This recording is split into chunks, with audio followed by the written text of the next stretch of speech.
This is the story of the Velveteen Rabbit by Marjorie Williams. There was once a Velveteen Rabbit, and in the beginning he was really splendid. He was fat and bunchy, as a rabbit should be. His coat was spotted brown and white. He had real thread whiskers, and his ears were lined with pink sateen. On Christmas morning, when he sat wedged in the top of the boy's stocking with a sprig of holly between his paws, the effect was charming. There were other things in the stockings, nuts and oranges, and a toy engine, and chocolate almonds, and a clockwork mouse. But the rabbit was quite the best of all. For at least 2 hours the boy loved him and played with him, cuddled with him. Then aunts and uncles came to dinner, and there was a great rustling of tissue paper and unwrapping of parcels, and in the excitement of looking at all the new presents, the Velveteen Rabbit was forgotten. For a long time he lived in the toy box, and no one thought very much about him. He was naturally shy, and being only made of velveteen, some of the more expensive toys quite snubbed him. The mechanical toys were very superior, and looked down upon everyone else. They were full of modern ideas and pretended they were real.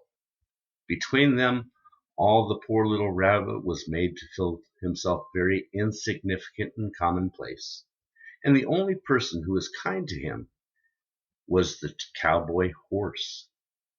The cowboy horse had lived longer in the nursery than any of the others.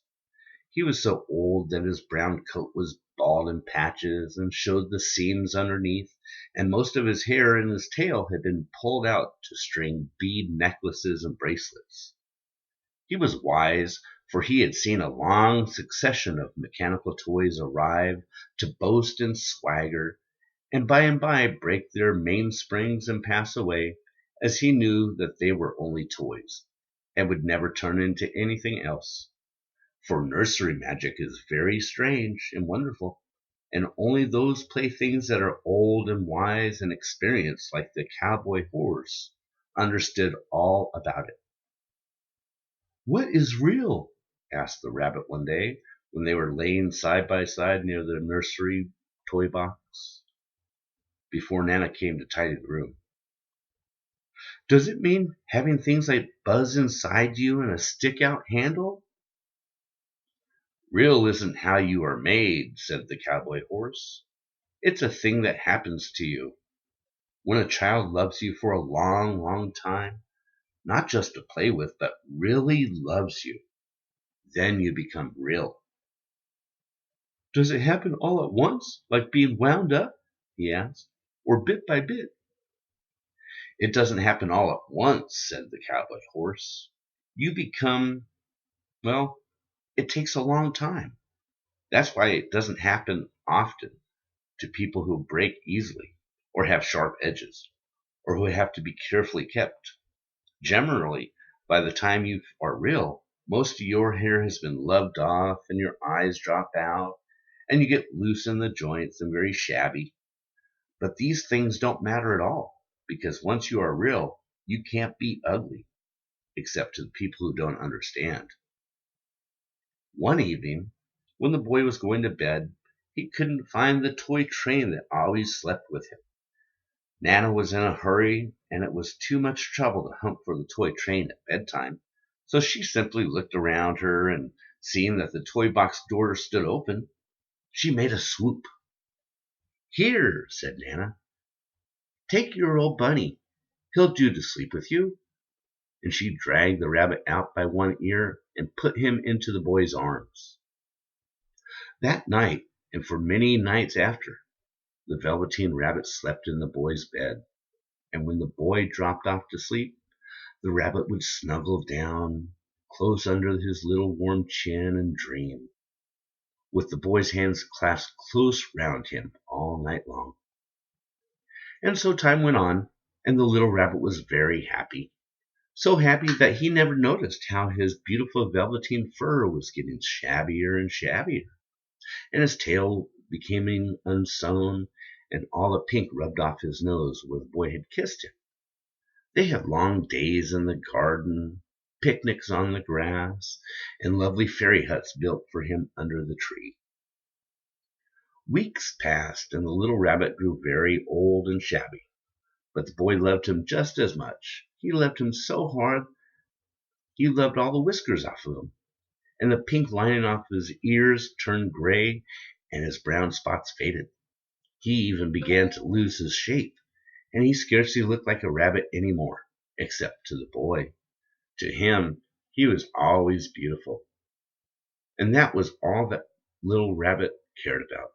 He didn't mind how he looked to other people, because the nursery magic had made him real. And when you are real, shabbiness doesn't matter. Then, one day, the boy became ill. His face grew flushed, and his body was so hot that it burned the little rabbit when he held him close. The doctor came and went, and a light burned all night through. And through it all, the little Velveteen Rabbit lay there, hidden from sight underneath the covers. He knew that the boy needed him. After many days, the boy got better. The doctor said, "He must go to the shore and enjoy the ocean air." How wonderful, thought the Velveteen Rabbit. The boy has talked many, many times about the shore and its white sands and blue skies. "What about this old Benny?" Nana had asked.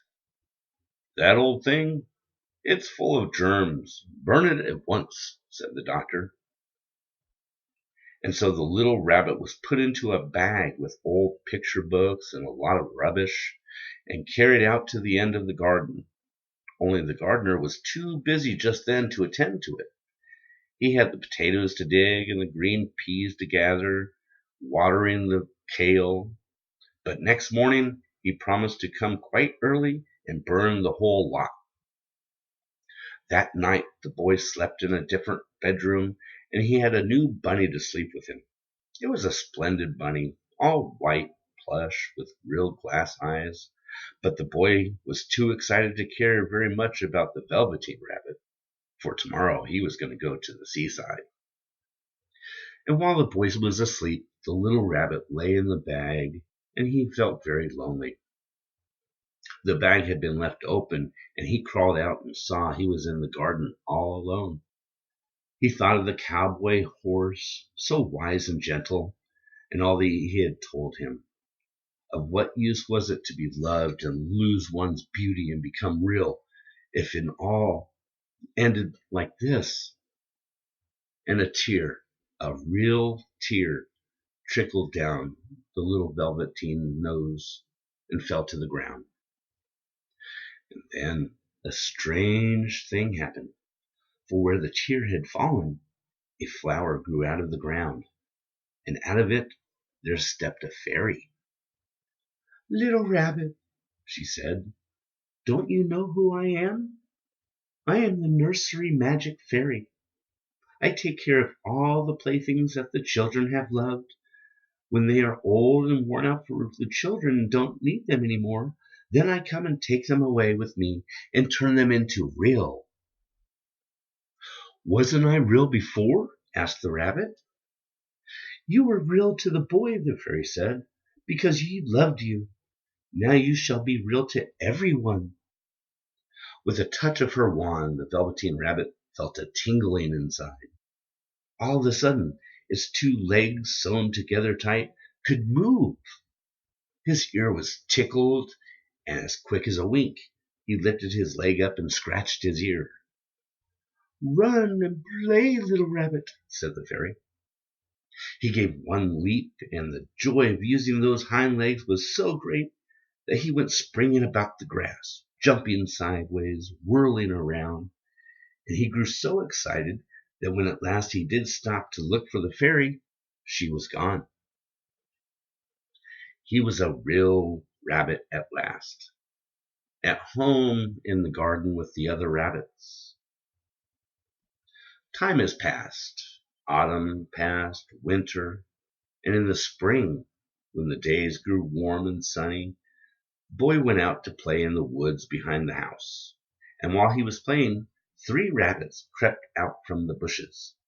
One of them was brown all over, the other one was white all over, but the third one had strange markings under his fur, as though long ago he had been spotted, and the spots still showed through. The boy thought, "Why, he looks just like my old bunny that I lost when I was sick." What the little boy didn't know was that it really was his old bunny, come back to see the boy, for he was the reason the Velveteen Rabbit became real. Have sweet dreams.